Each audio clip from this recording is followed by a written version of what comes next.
Spiritual formation, as noted by Dallas Willard, is a phrase that has recently rocketed on the lips into the ears of Protestant Christians. So what exactly is spiritual formation? How does one define it?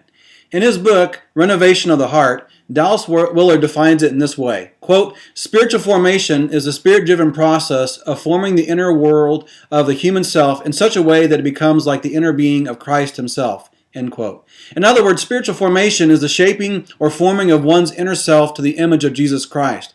And according to Willard, everyone receives spiritual formation, just as everyone gets an education. The only question is as to whether or not it is a good one or a bad one.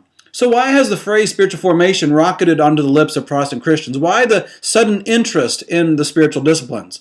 In an article by James M. Houston, he explains it in this way, quote, "Spiritual formation originates in the training of Roman Catholic priests, whose enrollment began to fall drastically in the post-war cultural revolutionary changes. The acceptance of abortion, birth control, and sexual freedom deeply challenged the unpopular role of its clergy in Roman Catholic countries. The critical need of recruits for the priesthood then became the issue of priestly formation. The American Protestant Association of Theological Seminaries followed this educational cause to apply to the spiritual formation of students in Protestant seminaries. The United Methodist Church, in their ministry of the Upper Room, extended spiritual formation to include Christians generally.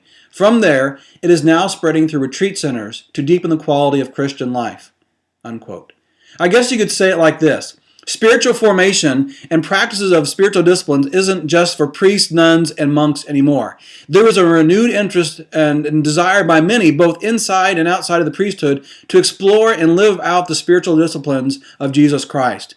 In his book, Celebration and Discipline, Richard Foster declares, quote, "We must not believe the disciplines are only for spiritual giants and hence beyond our reach, or for contemplatives who devote all their time to prayer and meditation. Far from it. God intends the disciplines of the spiritual life to be for ordinary human beings, people who have jobs, who care for children, who wash dishes, and mow lawns." End quote. If we are to be like Christ, then we must look closer at his life and practices and see how those practices can shape and mold us into the person that God wants us to be. According to an article by Saucy, the significance of Jesus of Nazareth to both the kingdom and human spiritual formation is marked by his function as herald and prototype of both. So who does the spiritual formation in the life of a believer? Though we are the ones who engage in the disciplines, and though we are the ones who surrender our lives, it is God himself who molds and shapes us. As we begin this first class on spiritual formation at Wesley Seminary, I'm excited to see how God wants to mold and shape me into the person that he desires for me to be.